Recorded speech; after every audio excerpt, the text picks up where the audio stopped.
ወመንፈስ ቅዱስ አህዱ አምላክ አሜን። ክርስቶስ ተንሥአ እሙታን በዐቢይ ኃይል ወሥልጣን አሰሮ ለሰይጣን አግዓዞ ለአዳም ሰላም እምይእዜሰ ኮነ ፍስሐ ወሰላም። በክርስቶስ ክርስቲያን በወልድ ውሉድ በመንፈስ ቅዱስ መንፈሳውያን የተሰኛችሁ የእግዚአብሔር ቤተሰቦች የእናታችን የእመቤታችን የቅድስት ድንግል ማርያም የቃል ኪዳን ልጆች የጻድቃን የሰማዕታት የነቢያት የሐዋርያት የቅዱሳን ሁሉ ወዳጆች አባቶች፣ እናቶች፣ ወንድሞች፣ እህቶች እንዲሁም ሕፃናት በአምላካችን በመድኃኒታችን በኢየሱስ ክርስቶስ ፍጹም የሆነ የሰላምታ ድምፅ እንደምን ዋላችሁ፣ እንደምን ሰነበታችሁ፣ እንደምን አመሻችሁ፣ እንደምን አረፈዳችሁ።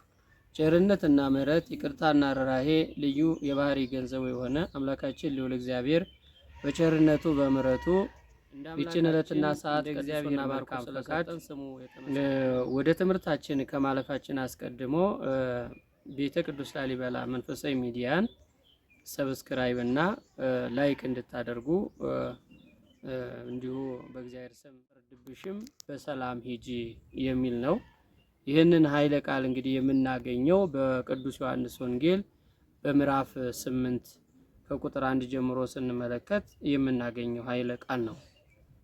ጌታችንና አምላካችን መድኃኒታችን ኢየሱስ ክርስቶስ በዘመኑ የነበሩ አይሁዳውያን፣ ሰዱቃውያን፣ ፈሪሳውያን ተሰብስበው አንዲትን ሴት በኃጢአት አገኘናት፣ በበደል አገኘናት፣ እግዚአብሔር ስትበድል ስታሳዝን፣ ሕግና ስራ ስትጥስ አገኘናት ብለው ወደ ጌታችን ወደ ኢየሱስ ክርስቶስ አንዲት ሴት ይዘው መጡ ይላል ወንጌላዊ ቅዱስ ዮሐንስ ይጽፍልን እና ጌታችን አምላካችን መድኃኒታችን ኢየሱስ ክርስቶስም እነዚህ ሰዎች ይዘዋት በመጡ ጊዜ ባያቸው ጊዜ ጌታ ሆይ የሙሴን ሕግ ስትሽር አግኝተናታልና ፍረድባት፣ በዱላ ተደብድባ በድንጋይ ተወግራ ትሙት። ሙሴ እንደጻፈው ሕግ ስለሻረች፣ ሕግ ስለጣሰች፣ ሕግ ስላፈረሰች በድንጋይ ተወግራ ትሙት። እንደዚህ አይነቶቹ ሰዎች በዱላ ተቀጥቅጠው በድንጋይ ተወግረው ይሙቱ የሚል ያስቀምጧልና አንተ ፍረድባት ብለው አመጧት ይላልና ጌታችን ኢየሱስ ክርስቶስ ደግሞ እውነተኛ ዳኛ ነው።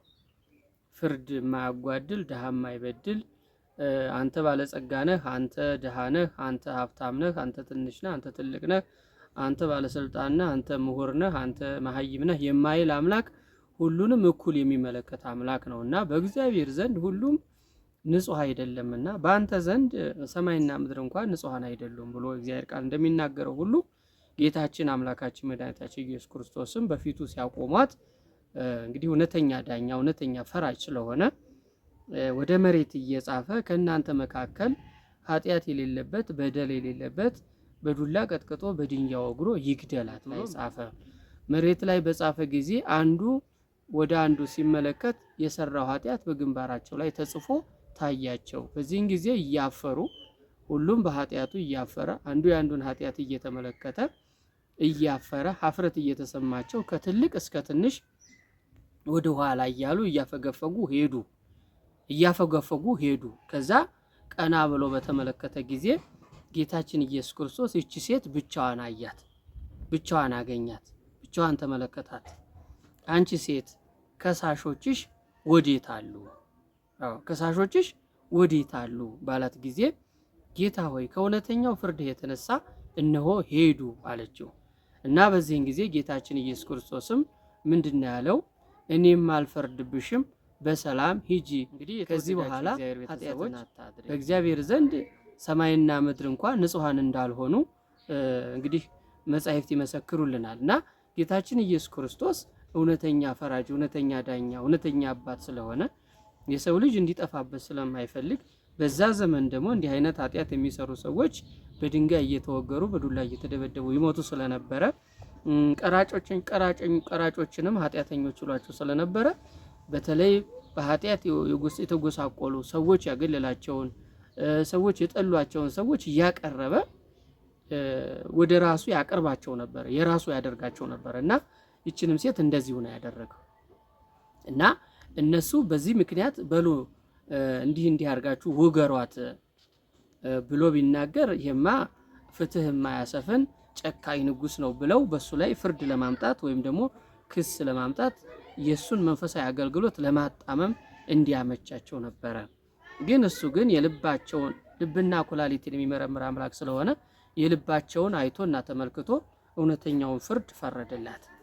ጌታችን ኢየሱስ ክርስቶስ ግን እዚህ ጋር የምንመለከተው ነገር እኔም አልፈርድብሽም በሰላም ሂጂ ብሎ አይደለም ዝም ያለው። ሁለተኛ ኃጢአት አትስሪ ነው ያለው። ሁለተኛ እንዳይፈረድብሽ ምናት ኃጢአት አትስሪ። እነዛማ የሄዱት የተመለሱ ከሳሾቿማ ኃጢአታቸው እየወቀሳቸውና በግንባራቸው ስለተጻፈባቸው የሚሸፍኑት ወይም ደግሞ የሚከርኑት ነገር ስላልሆነ ሁሉም እያፈረ ወደ ኋላ እያፈገፈገ አንዱ ሌባ መሆኑን፣ አንዱ አመንዝራ መሆኑን፣ አንዱ ቀጣፊ መሆኑን፣ አንዱ ዘራፊ መሆኑን፣ አንዱ ቀማኛ መሆኑን ሁሉም ወደ ኋላ እያፈገፈገ ሂዷል። እና ይቺ ሴት ብቻዋን ነው የቀረችው በእውነተኛው ዳኛ ፊት ማለት ነው። ድጋሜ ኃጢአት እንዳሰሪ ድጋሜ እንዳይፈረድብሽ እኔም አልፈርድብሽምና በሰላም ሂጂ ብሎ እውነተኛ ፍርድ ፈረደላት። እሷም በሰላም ሄደች፣ ከመወገር ዳነች ማለት ነው። ከመቀጥቀጥ ከክፎች እጅ ያድናል እግዚአብሔር። አድነን እግዚኦ እምብእሲኩ ይላል በአምላክ ቅዱስ ዳዊት። አቤቱ ጌታ አምላኬ ኢየሱስ ክርስቶስ ሆይ፣ አቤቱ ልዑል እግዚአብሔር ሆይ ከክፉ ሰው እጅ አድነኝ፣ ከክፉ ሰው እጅ አድነኝ። በዚህ ዘመን በተለያየ መልኩ ሰዎችን ለመጉዳትና ሰዎችን ልቦና ለመስበር የተለያዩ ነገሮችን ይጠቀማሉ። በተለይም ሚዲያ ላይ እየተፈጸመ ያለው በጣም አሳዛኝ ነውና ስለዚህ አንደበታችንን ከክፉ ነገር ልንከለከል፣ እጃችንን ክፉ ነገር ከመጻፍ ልንከለከል ያስፈልጋል። እኔ ማን ነኝ ነው የሚያስፈልገው በዚህ ዘመን። እኔ ማን ነኝ በወንድሜ ላይ የምፈርድ? እኔ ማን ነኝ በእህቴ ላይ የምፈርድ? እኔ ማን ነኝ በወገኖች ላይ የምፈርድ? እኔ ራሴ ኃጢአተኛ ጎስቋላ ሆኜ እንዴት ነው በሌሎቹ ላይ ክፉ ፍርድ የምፈርደው?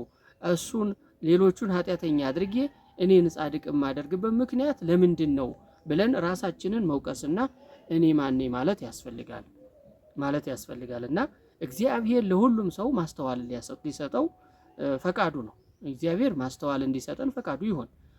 አንድ አባት በበረሃ የሚኖሩ አንድ አባት ሙሴ ጸልይ የሚባሉ በአንድ ታላቅ ገዳም አንድ መነኩሴ ይበድላሉ። ሲበድሉ እንፍረድበት፣ ከገዳም እናባረው፣ ከገዳም ወጥቶ በዓለም ውስጥ መወርወር መጣል አለበት ባሉ ጊዜ አይ ዝም ብለን መፍረድ መወሰን የለብንም፣ አባታችን ሙሴ ጸሊም አባታችን መገኘት አለባቸው ብለው ለዚህ ጉዳይ መልእክት ላኩ እና ሁለት ሰዎች ሄደው አባ ሙሴ ጸሊምን አናገሯቸው።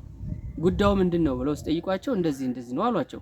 እሳቸውም በማዳበሪያ አሸዋ ሞልተው አሸዋውን ተሸክመው አሸዋው ደግሞ ከኋላቸው እየፈሰሰ እዛ ገዳሙ ድረስ ሄዱ እና በዚህን ጊዜ መነኮሳቱ የምን አሸዋ ነው አባ የተሸከሙት ብለው ተገረሙ፣ ተደነቁ እና አባ ምንድነው ያደረጉት? ምንድነው እያደረጉ ያለው? ምንድነው እየፈጸሙ ያለው ባሏቸው ጊዜ አይ ልጆቼ ኃጢአቴ እንደ አሸዋ በዝቶ ኃጢአቴ ከመብዛቱ የተነሳ እየፈሰሰ ነው ከኋላዬ ነው ያሉት።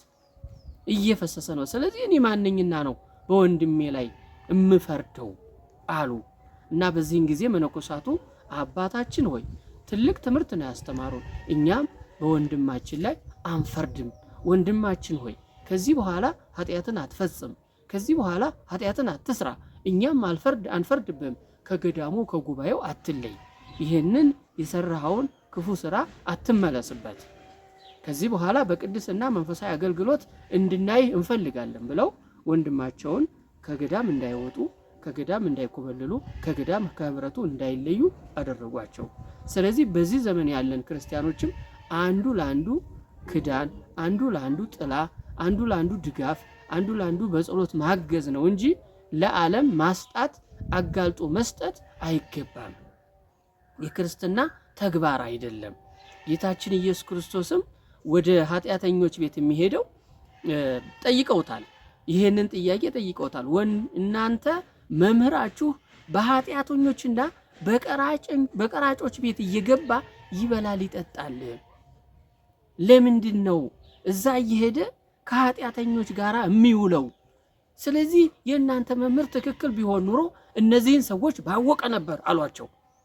እና ጌታችን ኢየሱስ ክርስቶስ ሆይ እንደዚህ እያሉ ነው፣ አንተ ለዚህ ጥያቄ ምን ትላለህ ባሉ ጊዜ አይ እኔ ጻድቃንን ልጠራ አይደለም የመጣሁት፣ ኃጥአንን ልጠራ ነው። መድኃኒት የሚያስፈልገው ለበሽተኛ ነው። በሽተኞችን ከህመማቸው፣ ከቁስላቸው፣ ከኃጢአታቸው ልፈውሳቸው መጣሁ ነው ያለው። ስለዚህ በዚህ ዓለም በኃጢአት የወደቁ ሰዎች ጎስቋሎች የሆኑ በኃጢአት እግዚአብሔርን ያጡ ሰዎችን ወደ ጽድቅ ማምጣት ነው። ጌታችን ኢየሱስ ክርስቶስ የሚጠላው ኃጢአትን እንጂ ኃጢአተኛን አይጠላም። ከነ ሸክማችን መተን ሸክማችን የኃጢአት ሸክማችንን አንደባሎ በእግዚአብሔር ፊት እግዚአብሔርን የሚያሸንፍ ኃጢአት እኮ የለም ክርስቲያኖች። እግዚአብሔርን የሚያሸንፍ የእግዚአብሔርን ፍቅር የሚያሸንፍ ኃጢአት የለም። ስለዚህ ጌታችን ኢየሱስ ክርስቶስ መሆናችንን እኮ ያውቃል። በደለኛ መሆናችንን፣ ጎስቋሎች መሆናችንን ቤተሰቦች በቅድስና ሕይወት ልንመላለስ ያስፈልጋል። ንስሐ ለመግባት ራስን ማዘጋጀት ነው።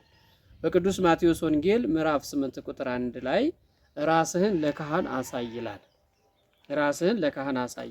በዚህ ዘመን እኛ ክርስቲያኖች ኦርቶዶክሳውያን ቅዱስ ሥጋውን ክቡር ደሙን ለመቀበል የመጀመሪያው ንስሐ መግባት ነው።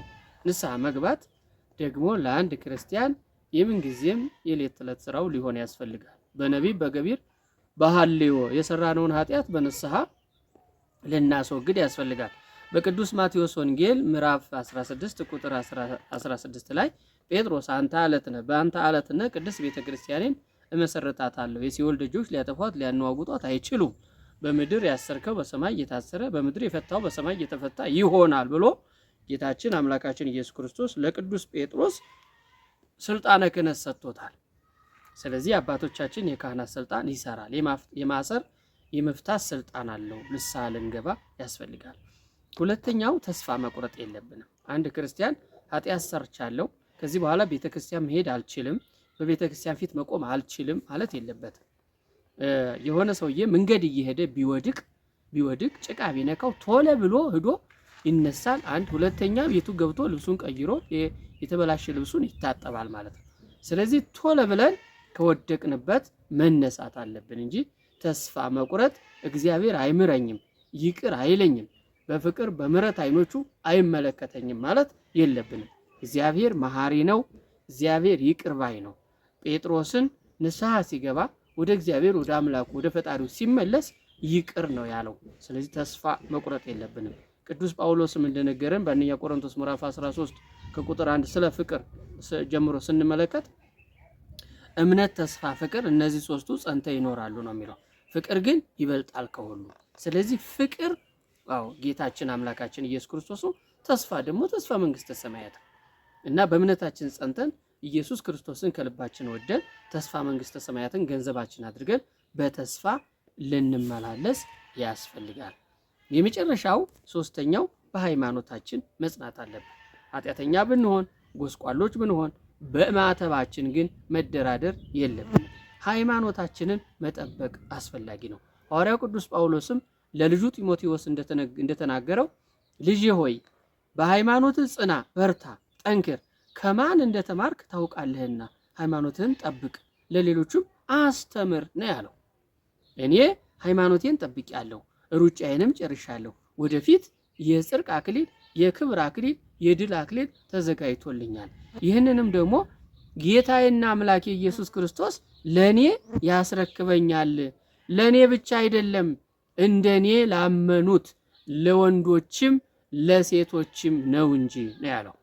በራዕየ ዮሐንስ ምዕራፍ 2 ቁጥር 10 ላይ እስከ ሞት ድረስ የታመንክ ሁን የሕይወትን አክሊል እሰጥሃለሁ ነው ያለውና እስከ ሞት ድረስ እንድንታመን ንስሐ ገብተን ቅዱስ ሥጋውን ክቡር ደሙን ተቀብለን በሃይማኖታችን ጸንተን በቤቱ እንድንኖር አምላካችን ልዑል እግዚአብሔር በቸርነቱ በምሕረቱ ይርዳን። ያስተማረን አምላክ ልዑል እግዚአብሔር ስሙ የተመሰገነ ይሁን። ወስብሐት ለእግዚአብሔር አሜን።